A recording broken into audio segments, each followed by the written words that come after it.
Councilmember Capeen for starting out kind of this discussion, talking about the fact that we have elected you all to council as legislators to do to pass legislation, and it's a very serious task. And we've been kind of having a conversation about the role of council in this situation. I think what's interesting is, we're talking about whether or not the child should have a cookie. That seems to me like something that's the domain of parenting and good parenting. And that's something that I don't think any of us here would feel comfortable getting involved in somebody else's parenting, right?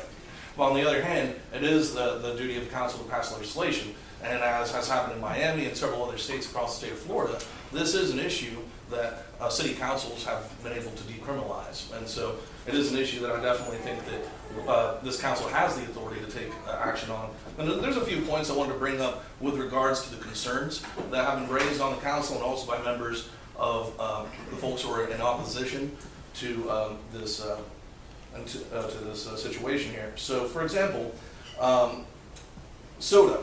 This is an example of something that was brought up in New York City. We've been talking about kind of whether or not marijuana is good for the lungs, whether it's healthy.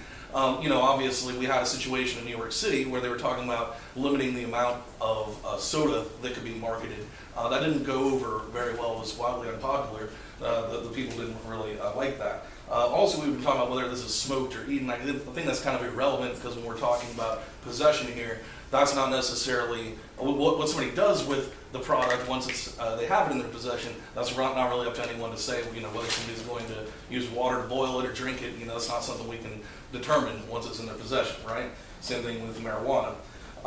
We've also talked about DUIs and other offenses such as running red lights. I would argue that there have been studies out to show that using marijuana and getting behind the wheel is drastically different than drinking alcohol and getting behind the wheel, and especially with regards to even just going out in society. I think that somebody who has smoked marijuana can conduct themselves and has greater motor functions walking around the city than would somebody who's, let's say, had 5 or 6 beers, yet alcohol is legal, not to mention the adverse effects of alcohol, but we won't get into that.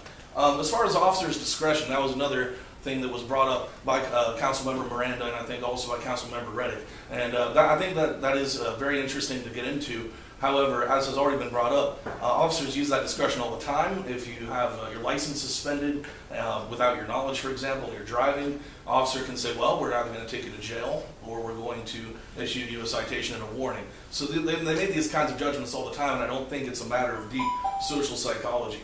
So that's something that should be considered. The last thing that I definitely wanted to mention is the fact that the fines that are already in place are pretty prohibitive. Right now, I think it's up to $1,000 in addition to the year that goes with that. But I definitely wanted to also say that the $450 is no small amount of money either. So thank you very much. Okay, we gave 30 minutes and 7 people will be 35 minutes. 21 minutes. 3 times 7, 21. The 5 minutes. 5 minutes. Oh, they're 3 minutes. Would reduce. No, never mind.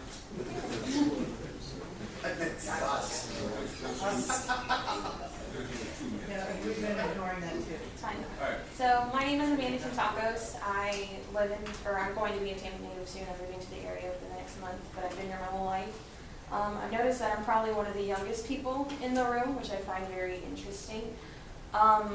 Just to kind of address the matter of it being a social, or not a social, but discrepancy issue with officers, I feel that if they're going to be officers, they are trained to deal with situations like this, whether it be a citation to do with possession of marijuana, or whether it is the judgment whether they should use a weapon, whether they shouldn't, whether they should write you a ticket for driving with a suspended license and not knowing and things like that. It becomes not just a narrow scope like people are trying to use to make it fit how they want it to. It becomes an overall statement. If they are deemed fit and they pass through the academy and they have that good judgment to use it, whether they should draw their weapon or not, then why shouldn't they be able to use it to decide, oh, well, someone's in possession of just 2 grams of marijuana. Nah, it looks like it's their first time. Write them off with a citation and let them go. Now, what I don't agree with the ordinance and where I see there could be problems, where it should be amended, that there should be a log in the system to see how many citations. There should be a limit on how many citations they should be allowed to have before intervention is involved. I think if you're that dumb where you keep constantly getting caught smoking marijuana in public and it's still illegal, then yeah, there should be some help. I believe that there should be some prison time, but I do believe that the ordinance in itself should be passed because it would create a lot of less time for people in court. It would create a lot of less time for cops and a lot of less paperwork and a lot of less headache for not only just the people involved. It would help the people in the office as far as like in the court system and everything like that, but it would also help just overall with that.